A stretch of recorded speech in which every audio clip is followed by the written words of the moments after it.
नमस्कार बंधुरा पुरुलिया ভিলেজ ফুডে আপনাদেরকে স্বাগত জানাই। তো আজকে আমি বানাবো পটল কলার ভর্তা। তার জন্য আমি পটলটাকে প্রথমে ধুয়ে নিয়েছি আর খোসাটা ছাড়িয়ে নিয়েছি। এটা কিন্তু আমি সেদ্ধ করব না, এবারে শিলপাটাতে থেতো করে নেব।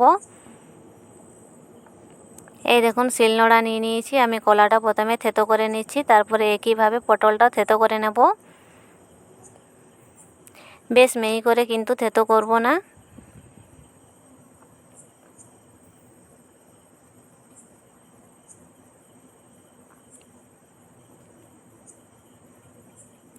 কলাটা থেতো করা হয়ে গেছে, এবার পটলটা একইভাবে থেতো করে নেব।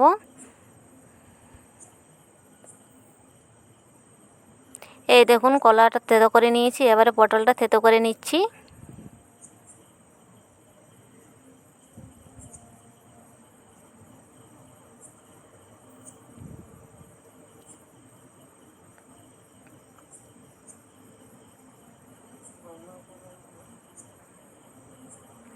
এই দেখুন কলা আর পটল একসঙ্গে থেতো করে নিয়েছি, বেশ মিহি করে কিন্তু থেতো করিনি।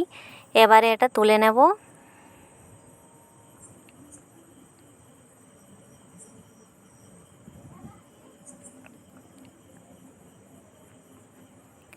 একটা প্লেট নিয়েছি, প্লেটের মধ্যে নামিয়ে নিচ্ছি।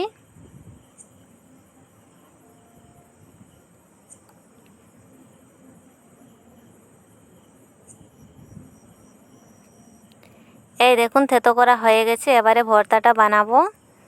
কড়াই বসিয়ে দিয়েছি, কড়াই গরম হয়ে গেছে, দিয়ে দিলাম জিরে আর এক টুকরো শুকনো লঙ্কা। এটা ভেজে নেব, তারপরে গুঁড়ো করে নেব।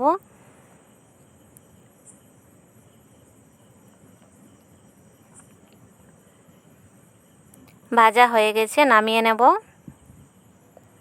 নামিয়ে নিয়েছি, আবার কড়াই বসিয়ে দিয়েছি, দিয়ে দেবো সরষের তেল। তেলটা গরম হয়ে গেছে, দিয়ে দিলাম কালো জিরে।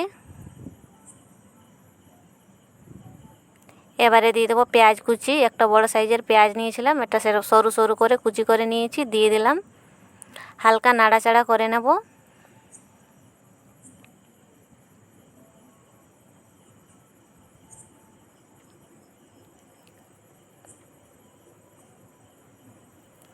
হালকা নাড়াচাড়া করে নিয়েছি, এবার দিয়ে দেবো কাঁচা লঙ্কা। আমি 4-5টা কাঁচা লঙ্কা চিড়ে রেখেছিলাম, দিয়ে দিলাম।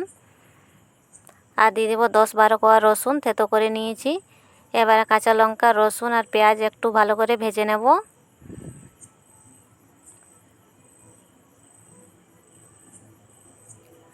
2-3 মিনিট ভেজে নিয়েছি, এবারে দিয়ে দেবো থেতো করা কলা আর পটল। দিয়ে দিলাম কলা আর পটল, এবার নাড়াচাড়া করে ভেজে নেব।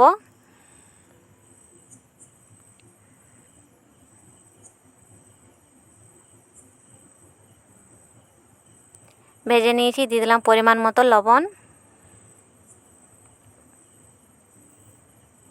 আবার নাড়াচাড়া করে ভেজে নেব।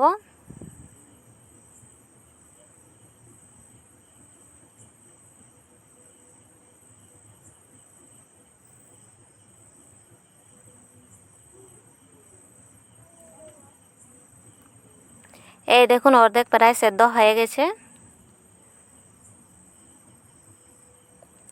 দিয়ে দিলাম চালের গুঁড়ো, জল দিয়ে গুলে রেখেছিলাম, সেটা দিয়ে দিলাম।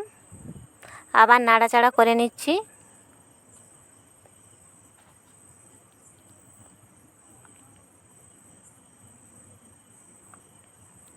সব কিছু ভালোভাবে সেদ্ধ হয়ে গেছে। এবার উপর থেকে ছড়িয়ে দেব জিরের গুঁড়ো। দিয়ে দিলাম জিরের গুঁড়ো, আবার একটু নাড়াচাড়া করে মিশিয়ে নেব।